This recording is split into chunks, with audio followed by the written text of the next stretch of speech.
এগুলো হলো কম্পিউটার। কম্পিউটারে কি কি থাকে? যেমন কিবোর্ড, মাউস, মনিটর, আর এটাকে বলে সিস্টেম ইউনিট। আমরা সিপিইউ বলে, সিপিইউ বলতে মূলত ঠিক আছে, সিপিইউ হচ্ছে প্রসেসর। এই সাইডটা মিলে কম্পিউটার। যেমন তোমার ল্যাপটপের মধ্যে কি কি থাকে? কিবোর্ড ল্যাপটপের মধ্যে আছে, মাউসও আছে ল্যাপটপের মধ্যে, তারপর তোমার যে মনিটর ডিসপ্লেটা ল্যাপটপের মধ্যে আছে, এরপর যেটা সিস্টেম আছে সাইডটা এখানে আছে, ঠিক আছে। তো এখন কম্পিউটারের মধ্যে মূলত দুটি উপাদান আছে, একটা হচ্ছে যে হার্ডওয়্যার আর একটা সফটওয়্যার, ঠিক আছে। হার্ডওয়্যার দেখা যাবে, ধরা যাবে, সফটওয়্যার হচ্ছে কি ধরা যাবে না, নাম শুনতে। যেমন সফটওয়্যার কি? যেমন আমরা এখানে যে উইন্ডোজ যেগুলো আছে, উইন্ডোজ 10, উইন্ডোজ 7, এরপর যেগুলো অ্যাপ্লিকেশন সফটওয়্যার, যেমন ওয়ার্ড, এক্সেল, ঠিক আছে। এরপর আরও বিভিন্ন সফটওয়্যার আছে, যেমন গ্রাফিক্সের সফটওয়্যার আছে। এখন হার্ডওয়্যারের মধ্যে কী কী থাকে? হার্ডওয়্যারের মধ্যে যেমন তোমার হার্ড ডিস্ক কোনটা দেখো? এখন এটা হচ্ছে কি হার্ড ডিস্ক, এটা কি হার্ড ডিস্ক। এখন আবার কি হার্ড ডিস্কের পরিবর্তে আবার ইয়ে আছে হার্ড, ঠিক আছে। হার্ড ডিস্কের মধ্যে যেমন তোমার আগে হার্ড ডিস্ক ছিল 20 জিবি, একদম আগে যেগুলো তোমার ধরো 2000 সালে ছিল হার্ড ডিস্ক।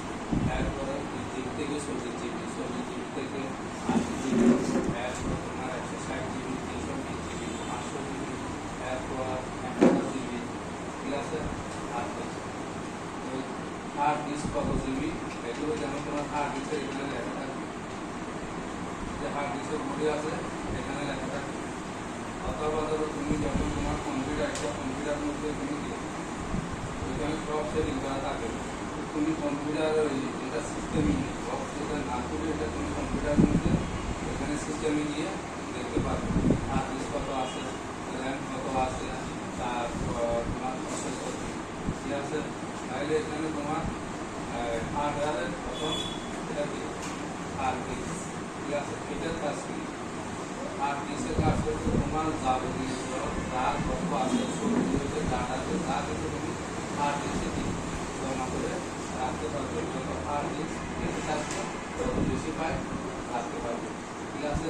আবার হার্ড ডিস্কের মধ্যে যেমন তুমি কম্পিউটারে 500 জিবি, একটা তোমার কম্পিউটারের মধ্যে 500 জিবি হার্ড ডিস্ক আছে, এটা এখানে ফরম্যাট দেওয়ার সময় পার্টিশন করবে। পার্টিশন মানে এখানে তোমার লিখবে সিডি, সিডি মানে কম্পিউটারে ঢুকলে দেখবে সি আছে, ডি আছে, ডি আছে, ডি আছে, এফ আছে। সির মধ্যে কি থাকে? কম্পিউটার যত সফটওয়্যার ইনস্টল করা হয় সব সির মধ্যে জমা থাকে। তো তোমাদের গুরুত্বপূর্ণ যত ফাইল আছে সির মধ্যে রাখবে না, রাখবে কিসের মধ্যে? এর মধ্যে অথবা কি অ্যাপের মধ্যে, মানে সি ছাড়া বাকি যেগুলো আছে এগুলোর মধ্যে কি রাখতে পারবে। কারণ সির মধ্যে যদি তুমি কোনো কিছু রাখো, কম্পিউটার অনেক সময় স্টার্ট করে, তো কম্পিউটার ফরম্যাট করে সির মধ্যে তোমার ফাইলে এগুলো থাকবে না, মোবাইল ক্লাস করবে চলে যায় এইভাবে, ঠিক আছে। সেই জন্য যত ফাইল আছে সির মধ্যে না রেখে এই অ্যাপের মধ্যে কি কাজ করবে। তাহলে এখন হার্ড ডিস্ক এরপর আছে কি, এটা হচ্ছে কি কুলিং ফ্যান। এটার ভিতরে যা প্রসেসর যেগুলো আছে সব কিছুকে ঠান্ডা রাখার জন্য, ঠিক আছে। কুলিং ফ্যান যদি আমরা নষ্ট হয়ে যায় কম্পিউটার, ঠিক আছে। অনেক সময় ধরো কম্পিউটার করার পর কিছুক্ষণ ঠান্ডা করছি, কম্পিউটার বন্ধ হয়ে আবার আলাদা করে কারণ হয়, সমস্যার কারণ হয়, আবার ফ্যানের কারণ হয়, ঠিক আছে। এটা হচ্ছে কি কুলিং ফ্যান। কুলিং ফ্যান এটা কোথায় থাকে? এটা যে মাদারবোর্ড আছে, যেমন এই যে হার্ডওয়্যারের আরেকটা অংশ কি যে মাদারবোর্ড, ঠিক আছে। এই মাদারবোর্ডের মধ্যে সব যেমন তোমার কুলিং ফ্যান, হার্ড ডিস্ক, তারপর যে প্রসেসর, যে কিছু প্রসেসর, এটা হচ্ছে কি প্রসেসর।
এরপর আছে কি যে পাওয়ার সাপ্লাই, এটা এই যে এখানে তার এগুলো তার সব দেখতে পাবো, এগুলো থাকবে, যেমন এটা থাকবে মাদারবোর্ডের সাথে, তারপর তোমার এখানে হার্ড ডিস্কের সাথে থাকবে, এরপর আর ইমিডিয়েট ড্রাইভ এটা থাকে, এটার সাথে থাকবে, এটা নষ্ট হয়ে হলে কম্পিউটার চলবে না, পাওয়ারও আসবে না, ঠিক আছে, পাওয়ার সাপ্লাই।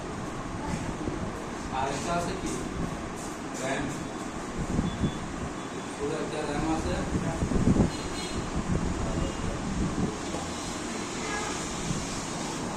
র্যাম হচ্ছে তোমার অস্থায়ী, যতক্ষণ কারেন্ট থাকবে ততক্ষণ পর্যন্ত তোমার তত র্যামের মধ্যে থাকবে কি র্যাম, ঠিক আছে, হ্যাঁ ঠিক আছে, র্যাম র্যাম হচ্ছে কি অস্থায়ী, এটার মধ্যে তোমার তত থাকবে যতক্ষণ কাজ করবে, ততক্ষণ কারেন্ট চলে গেছে অথবা বন্ধ করে দিলাম, কিছু না, ঠিক আছে।